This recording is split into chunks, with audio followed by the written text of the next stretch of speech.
जय भीम मित्रांनो, तर आज माता रमाई यांच्या 126व्या जयंतीनिमित्त मी तुम्हाला एक प्रसंग सांगू इच्छितो। तर बाबासाहेब आणि रमाबाई हे त्यांच्या राजगृहात राहत होते।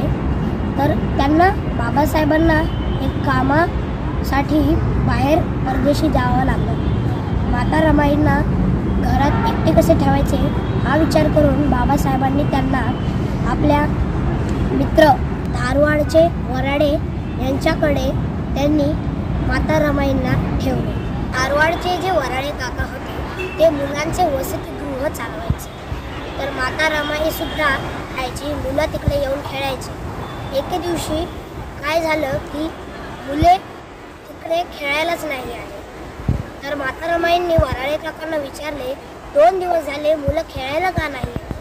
तर वराडे काकांनी सांगितले की मुलांना वसतिगृहामध्ये खायला काहीच नाही आहे, कारण 2 दिवस झाले मुलं उपाशी आहेत आणि अजून 3 दिवस मुलं उपाशी राहणार आहेत। कारण की आपल्या वसतिगृहाला जे अन्नधान्य महिन्याला मिळतं ते यायला उशीर लागणार आहे। त्यामुळे मुलं अजून 3 दिवस आपल्या वसतिगृहामध्ये नाही येणार आहे। तर रमाबाई खोलीत गेल्या आणि खोलीत जाऊन रडत बसल्या।